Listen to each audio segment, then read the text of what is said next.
Adani group के chairman Gautam Adani के खिलाफ अमेरिका में चल रहा एक बड़ा आपराधिक केस अब बंद हो गया है। अमेरिकी सरकार ने खुद कोर्ट से कहा है कि अडानी के खिलाफ लगाए गए फ्रॉड और रिश्वत के आरोपों वाला केस खत्म कर दिया जाए।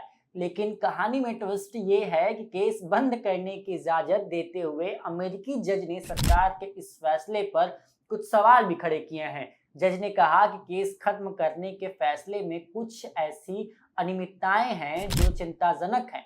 तो आखिर अमेरिका में अडानी के खिलाफ ये केस था क्या? अमेरिकी सरकार ने इसे वापस क्यों लिया?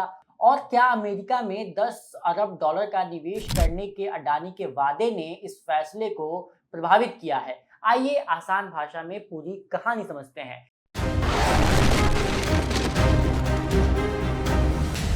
नमस्कार, मैं हूं पुष्पेश राय और आप देख रहे हैं बोले भारत।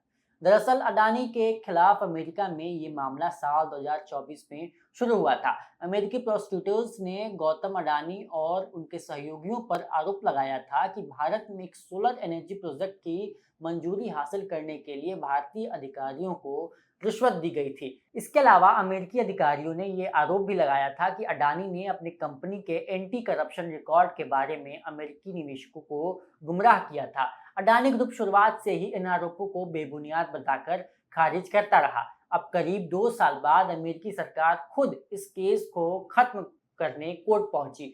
अभी समझने की कोशिश करते हैं कि केस क्यों बंद किया गया। अदालत को केस बंद करने की सरकार की सिफारिश की जानकारी अमेरिकी जस्टिस डिपार्टमेंट के अधिकारी ट्रेंट मैककॉर्टर ने दी। उन्होंने अदालत से कहा कि केस बंद करने के फैसले पर पहुंचने से पहले उन्होंने अडानी के वकीलों और दूसरे अधिकारियों से मुलाकात की है और फिर इस मामले की खुद भी समीक्षा की है। ट्रेंट मैककॉर्टर ने केस बंद करने के फैसले के समर्थन में जो दलीलें दी, उनमें एक प्रमुख तर्क ये है कि ये मामला काफी हद तक अमेरिका के बाहर का है। दूसरी बात, इस केस को साबित करना मुश्किल है। इसके अलावा उन्होंने एक और अहम बात ये कही कि ये केस अब अमेरिकी सरकार के जस्टिस डिपार्टमेंट की प्राथमिकता में शामिल नहीं है। यानी कुल मिलाकर अमेरिकी सरकार का कहना ये था कि इस केस को अब आगे चलाने की जरूरत नहीं है, लिहाजा इसे खत्म कर दिया जाए। लेकिन यहाँ कहानी थोड़ी दिलचस्प हो जाती है। वो इसलिए क्योंकि ब्रुकलिन के अमेरिकी डिस्ट्रिक्ट जज निकोलस ने केस खत्म करने की सरकार की मांग को फौरन स्वीकार नहीं किया। उन्होंने प्रोसिक्यूटर्स से विस्तार से सवाल पूछे। इनमें एक अहम सवाल ये भी था कि अमेरिकी सरकार का ये फैसला कहीं अडानी के अमेरिका में 10 अरब डॉलर निवेश करने के वादे से प्रभावित तो नहीं है।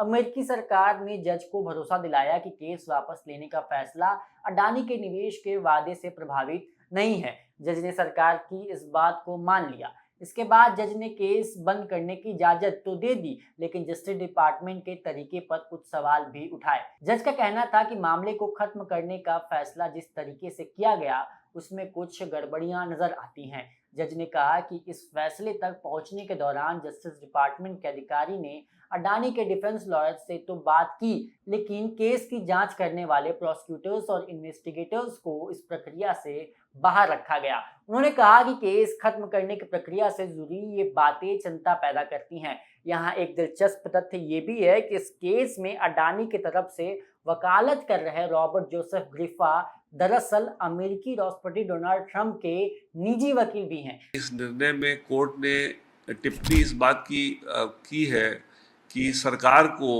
इस तरह को क्लोज करने के पहले एक बार इन्वेस्टिगेटिंग एजेंसी जो इस केस के थे या जो प्रोसिक्यूशन विंग था उनसे डिस्कस करना चाहिए था। उनसे कोई डिस्कशन नहीं हुआ है सरकार का।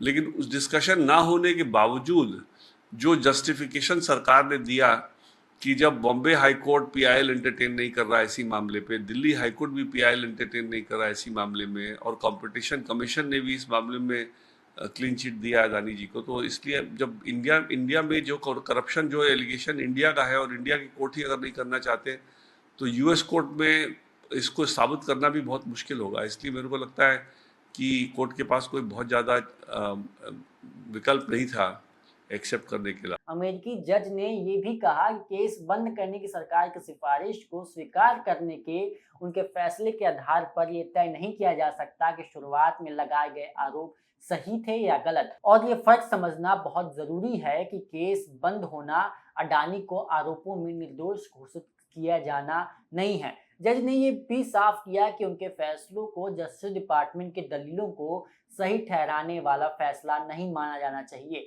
उन्होंने कहा कि जब जस्टिस डिपार्टमेंट किसी केस को बंद करने का फैसला करता है तो उसमें जज की भूमिका काफी सीमित हो जाती है।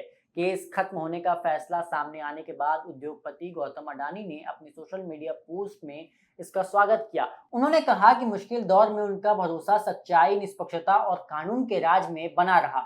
उन्होंने न्यायिक प्रक्रिया के प्रति सम्मान जताते हुए भी कहा कि उनका फोकस देश के लिए काम करना और वैल्यू क्रिएट करने पर बना रहेगा। तो कुल मिलाकर अडानी के खिलाफ केस की ताजा स्थिति क्या है?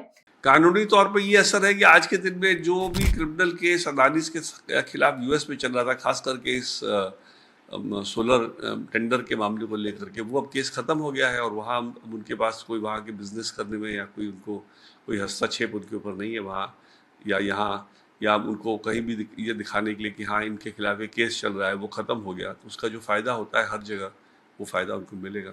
ये सही है कि अमेरिका में गौतम अडानी के खिलाफ चल रहा आपराधिक केस अब बंद हो गया है, लेकिन अमेरिकी सरकार के कहने पर केस बंद किए जाने का मतलब केस दर्ज करते समय लगाए गए आरोपों पर अदालत में क्लीन चिट मिलना नहीं है। इस खास रिपोर्ट में सिर्फ इतना ही। बाकी खबरों के लिए बने रहिए बोले भारत के साथ। धन्यवाद।